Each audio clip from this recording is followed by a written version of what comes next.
Some men break when they find out. I sharpened my knife. My name is Samuel Upton.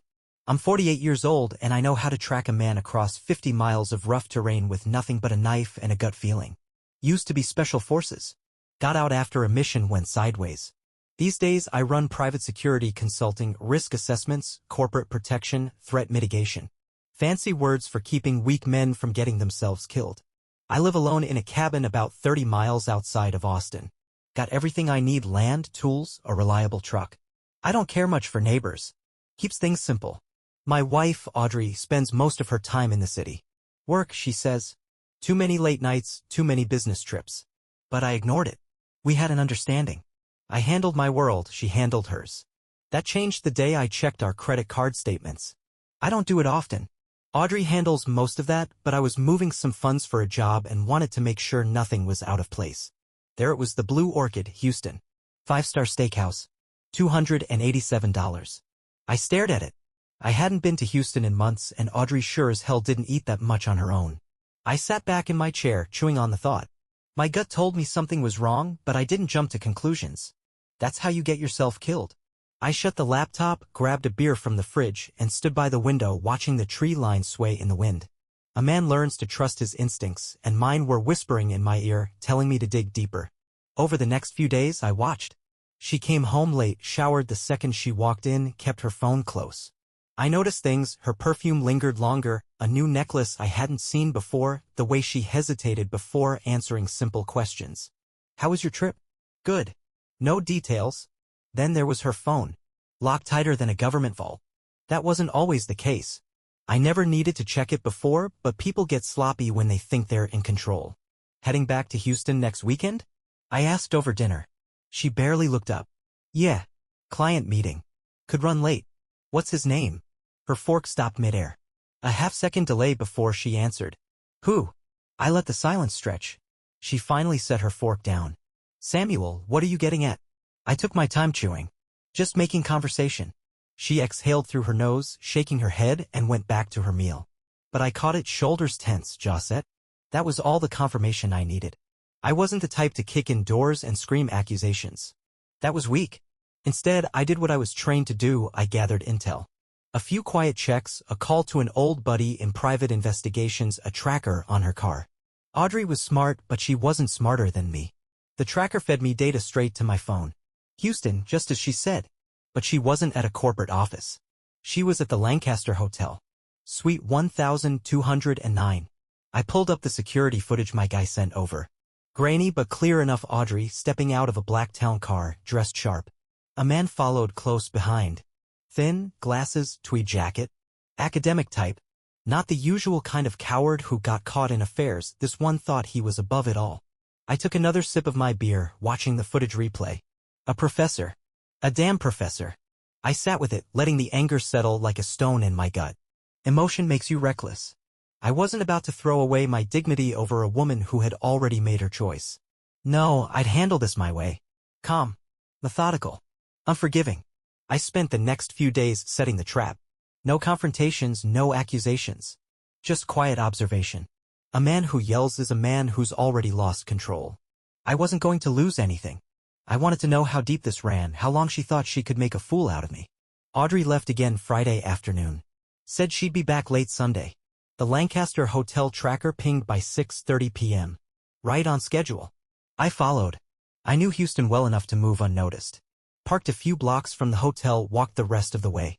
Wore a plain jacket, ball cap, nothing to stand out. Slipped into the lobby like I belonged there. People don't notice much when you walk like you have a purpose. The concierge barely looked up when I leaned on the desk. Need a key card for 1209. My wife forgot hers. The guy gave me a once-over. Name? Audrey Upton. I slid 100 across the counter. He pocketed it without blinking and handed me a card. Don't tell her I came by. I took the elevator up slow, letting the weight of it settle. No hesitation, no second-guessing. At 1209, I didn't barge in. Just eased the card in, cracked the door an inch. Voices. A low chuckle. His. Her softer laugh. Wine glasses clinking. I stepped inside. Audrey sat on the couch. Legs crossed, wine in hand. Wearing a silk robe she sure as hell didn't pack at home. Across from her, the professor, Dr. Victor Langston. Thin, gray at the temples, smug as hell. They hadn't noticed me yet. I let the door click shut behind me. Audrey turned first, froze mid-laugh, eyes widened, mouth parting slightly, but no words came out. Langston followed her gaze, confusion giving way to something else. Fear. I took my time, walking in slow, looking around like I was inspecting the place. Cozy, I said, finally letting my eyes settle on him. You the reason my wife's been so busy?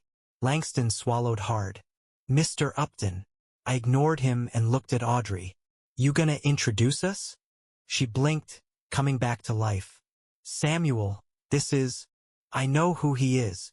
I took another step, hands loose at my sides.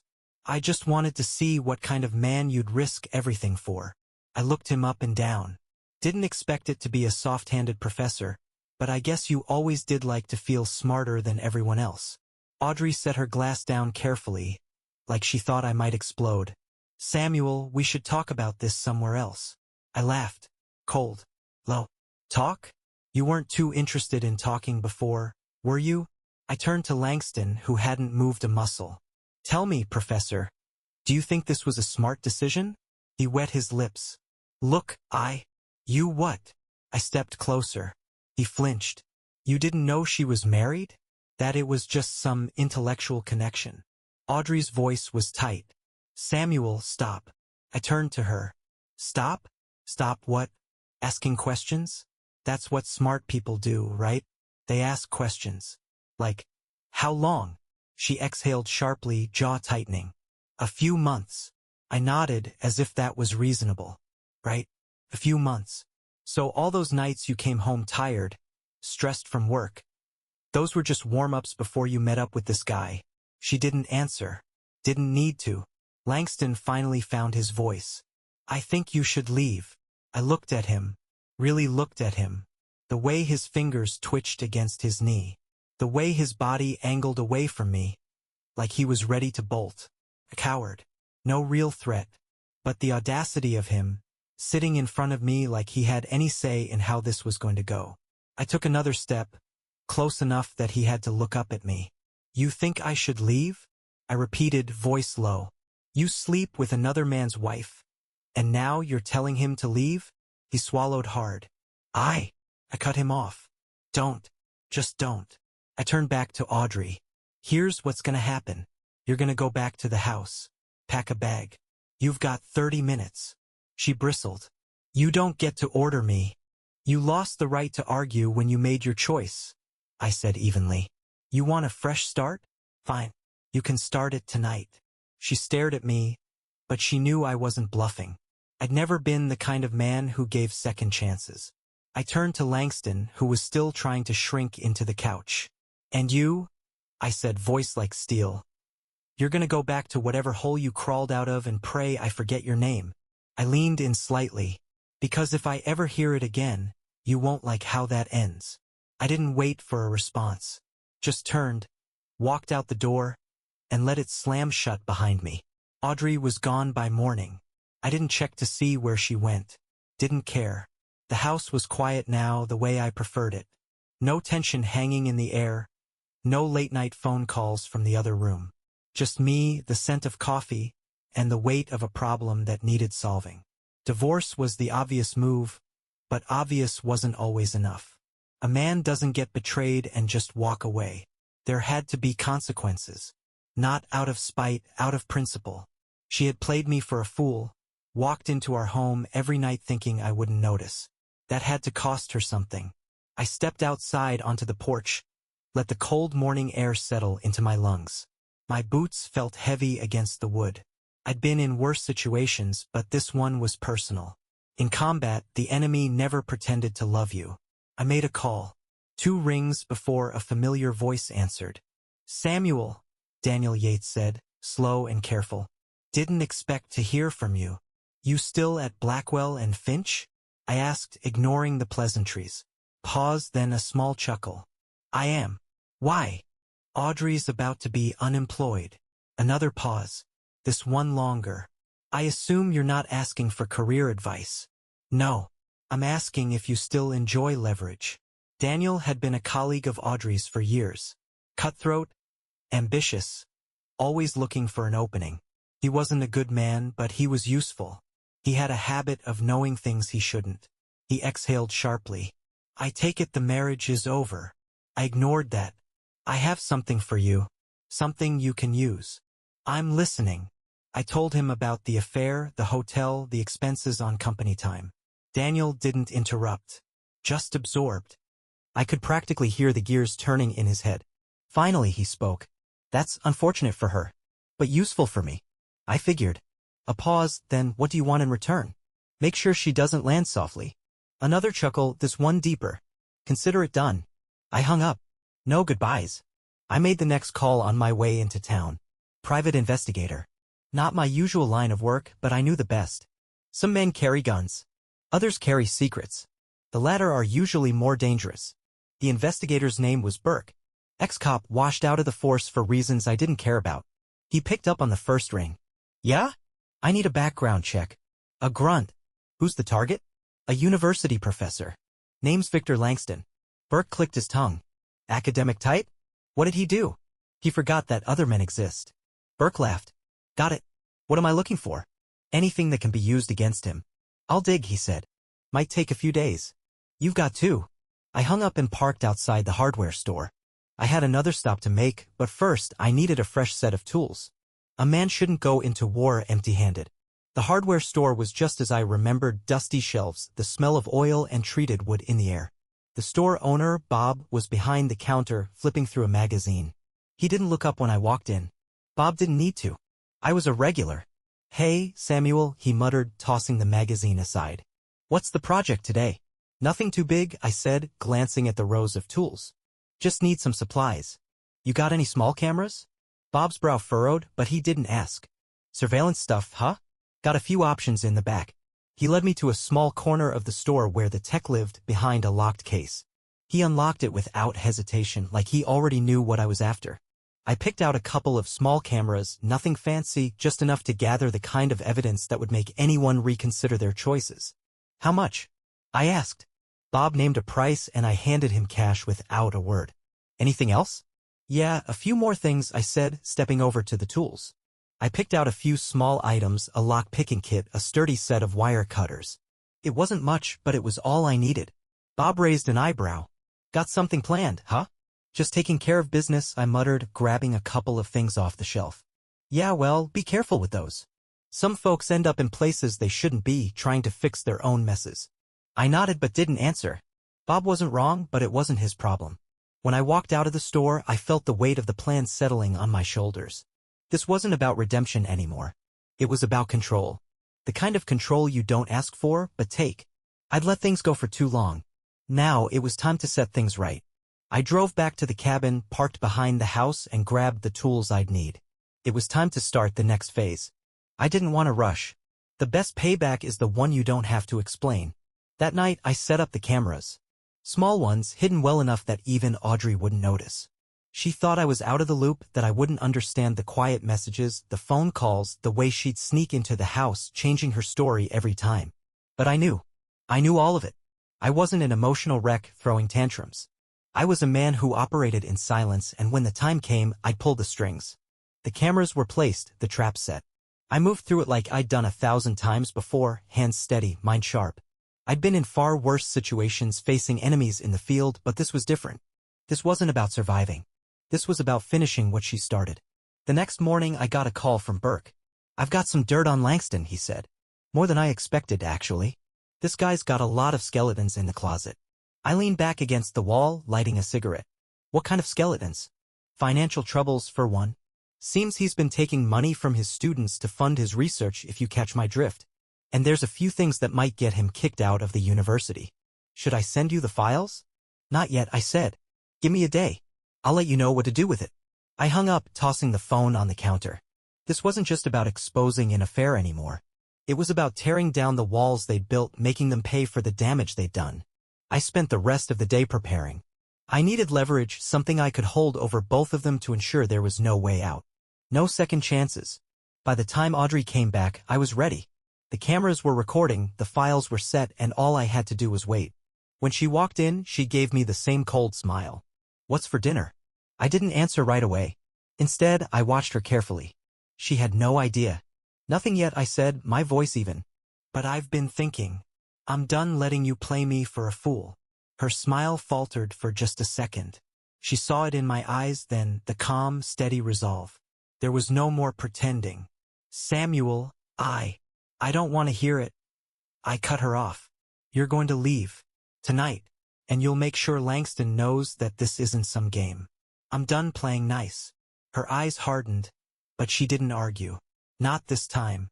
I wasn't going to let her weasel her way out of this. Not again.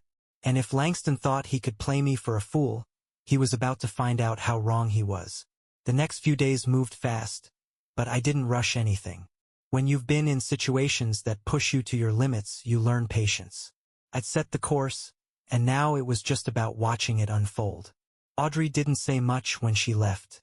I guess she knew by then that words wouldn't fix what was broken. She packed a suitcase, took a few things, and left me with the silence. That was the part one could deal with, silence. The rest, the lies, the betrayal, that was hers to carry. Langston hadn't been in touch either. I assumed he was keeping his distance, too busy trying to untangle his own mess, but I wasn't about to let that slide. Burke had dug up enough to ruin the professor, and I was about to make sure he knew exactly how much trouble he was in. It was a Thursday when I made the first move. I didn't call him, didn't need to. Instead, I showed up at his office. Late in the afternoon. I stood outside the door for a moment, just listening. It was quiet, too quiet. He was inside, alone. I knocked twice, loud enough for him to hear but not too loud to give him a warning. A second later, the door cracked open. Langston stood there, his hands still on the knob, eyes darting back and forth. He recognized me right away, and I could see the tension in his face. "Mr. Upton," he said, his voice thin and tight. "What can I do for you?" "You can sit down and stop pretending you don't know why I'm here," I said, stepping into the office without waiting for an invitation. He stepped back, trying to act calm, but his fingers gripped the edge of his desk like he was ready to bolt. "I'm not sure I understand." "You'll understand soon enough." I grabbed the file off his desk, the one Burke had put together. I hadn't even opened it yet, but I could feel the weight of it. "You think you're safe, that you're untouchable. But I've got everything I need to ruin you.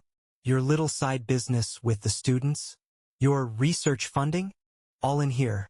I know what you've been doing." He paled, and for a moment, I thought he was going to deny it, but the fear in his eyes gave him away. He wasn't as smart as he thought. "What do you want from me?" he asked, his voice cracking. I leaned over the desk, making sure he understood the weight of every word. "I don't want anything from you, but you're going to pay for what you've done to my family. And you're going to make sure she knows you're not worth the trouble anymore." He swallowed hard, staring at the file in my hands, his mind racing. I'll lose everything if this goes public." "Exactly." I let the word hang in the air. "That's what happens when you play with fire. And don't think you're getting off easy. You're going to disappear from this town. You're going to move, leave the university. Or I'll make sure this file is the least of your problems." Langston didn't say anything. He just nodded, his eyes shifting around, looking for a way out. There wasn't one. I wasn't done with him yet. I stood up straight and dropped the file on his desk, the weight of it heavy between us. "You don't get to walk away from this. Not without consequences." The professor took a shaky breath and stood, not looking me in the eye. You can't just." "I can and I will." I turned to leave but paused in the doorway, glancing back at him. "You've got 2 weeks to pack up and get out. I'll be watching." I didn't wait for a response. The door clicked shut behind me. Back at the cabin, I finally let out a breath I didn't realize I was holding. The next step was easy. Audrey had made her choices. Now the weight of them was catching up. No more games. She'd be the one to deal with the fallout from here on out. When she called the next day, I didn't answer. Let her wonder if I had moved on. She'd already moved out. She wasn't in my life anymore. I had everything in place. The job was done. I had secured my future with or without her. I wasn't going to let the past drag me down. It was over, and I was ready to leave it behind. The days passed quietly after that. Langston packed up and disappeared as promised, his reputation hanging by a thread. His departure from the university made headlines, but there was no mention of why he'd really left. No one in town ever connected the dots, and I made sure it stayed that way. I had no interest in playing hero, just in making sure the right people faced the consequences of their actions. Audrey called once more a few days after Langston had packed his things. I let the phone ring out, not even glancing at the screen. She wasn't going to change anything. Not now. By the time I finished with her mess, I was already looking ahead. I'd picked up a few extra jobs here and there, contracts for security consulting, a few veterans needing help, things that kept my hands busy and my mind focused. I wasn't looking for anything permanent, just enough to make sure I was on solid ground. Montana was quiet, a good place to settle for a while. The land wasn't too far from the cabin I kept in Texas. Still, the fresh air here did something I couldn't explain. Made everything feel like it was where it needed to be. A few weeks later, I met Kyle. He wasn't much older than 16, wearing a torn jacket and a look that said he'd been running for a long time. He wandered into the small camp I'd set up on the edge of the land. "Lost?" I asked, sitting by the fire. He hesitated, then nodded, looking down at the ground. "I don't know where to go." "Why don't you sit?" I gestured to the log across from me. "It's cold out there." He sat. There wasn't much to him. He was thin, his eyes too old for his age. Like he'd seen too much. I didn't ask where he'd come from. Didn't need to. "I was just gonna keep walking," he said. "Where to?" He shrugged. "Doesn't matter. Just away from everything." I took a slow drag from my cigarette. You know, running's easier when you've got a plan. Otherwise, it's just chaos. He looked up at me, studying my face like he was trying to figure out if I was going to help or just tell him to get lost. "You ever work?" I asked. "Work?" His voice was flat. "Any job. Doesn't matter what. You want to survive, you've got to learn how to make things work." He didn't answer right away, just staring into the fire. "I've done some things," he finally said. "But I'm not. I don't know how to stay in one place." "Then maybe you'll learn. One thing you learn real quick in this world, you've got to stick around long enough to make it worth it. Everything you do, it counts." I didn't expect him to get it right away. Hell, I didn't expect much from him. But there was something about the kid. He reminded me of how I was when I first walked away from everything. Running from my own demons, thinking I could outrun them if I just kept moving. "You want to work?" I asked again. His eyes flicked up to meet mine. "What do you need?" I smiled, though it wasn't much of a smile. "A hand. Help me set up a few things around here. I'll teach you the rest as we go." He nodded. "Yeah, I can do that." A few days later, we were out fixing the fence and setting traps for small game. Not glamorous work, but it kept us busy. It didn't take long for Kyle to realize that hard work was better than just wandering around. He started to understand the value of having something to do, even if it wasn't much. The quiet routine of it settled something in him. It wasn't until a week later, when the kid took a break by the fire, that I started to see the change. He sat there, watching the flames, and then turned to me. "You ever regret it?" he asked, not looking for sympathy. "Regret what?" I asked back. "Leaving everything behind. Your life. Your family." I didn't answer right away. The truth was, it didn't matter anymore. I wasn't living in the past. I wasn't running from mistakes. I didn't leave them behind, I said finally. I moved forward. You don't get to decide what happened before. You only get to decide what happens next. He thought about that for a while. Finally, he nodded. "Yeah, that makes sense." We spent the rest of the afternoon working in silence. The past didn't need to be explained. It wasn't something you could fix with words. You just kept moving forward, one step at a time. And I'd made sure that my next steps were solid. I wasn't looking for redemption anymore. That was something you can't ever truly get back. But I had secured something better, a future built on my own terms, free from the weight of what had come before. I was a man of action, not words. I'd learned it the hard way, and it had served me well. And as for Audrey, as for Langston, I didn't care about them anymore. They were nothing but memories, like ghosts that didn't belong to my world. What mattered now was what was in front of me, what I could build, and how far I could take it. And Kyle? He was part of that now. We'd rebuild together, stronger than before. In the end, that was the real victory. The fire was crackling low, just a few embers left glowing. Kyle was sitting on the log beside me, staring into the fading light, his eyes more focused than they'd been when I first met him. The land around us had settled into a rhythm, and for the first time in a long time, I felt something like peace. Not the soft, warm kind. The kind that comes from knowing you've done what needs to be done and there's nothing left to prove. I hadn't heard from Audrey in weeks. I didn't need to. The last time she tried calling, I'd let it ring out, same as before. I didn't have any interest in hearing her side of things. She was gone, and in the end, that's what mattered. Whatever future she had left, it wasn't with me. I wasn't the kind of man who gave second chances. She'd made her bed, and I'd made sure it was hers to lie in. Langston, on the other hand, was a different story. His life had come apart in a way that was almost satisfying to watch. The rumors about his financial troubles? They had taken him down harder than I expected. His reputation as a professor was tarnished beyond repair, and after the university severed ties, he vanished like a ghost, swallowed up by the city. I didn't have to do much, just nudge the right people, make sure the whispers didn't stop. By the time he tried to find another job, there was nothing left for him. He was broken, and that was all I needed. I leaned back, letting the cool air hit my face, and let out a slow breath. There was no turning back to what I'd left behind. Whatever was left of my life, it was here, in the dirt and the silence, and I wasn't about to let it slip through my fingers. Everything's set up for tomorrow, Cal said, breaking the silence. He was holding a few logs in his arms, heading toward the shed. Good. Make sure we've got the equipment ready for next week, too. We've got more work to do, I said, my voice steady. He nodded without question, already thinking ahead. That was the kind of kid he was becoming, a kid who knew how to handle his own. I didn't need to tell him twice. He'd learned fast, maybe faster than I had at his age. There was a lot more to him than just the hard edges I'd seen when he first showed up, but he wasn't the kind of kid who wanted pity.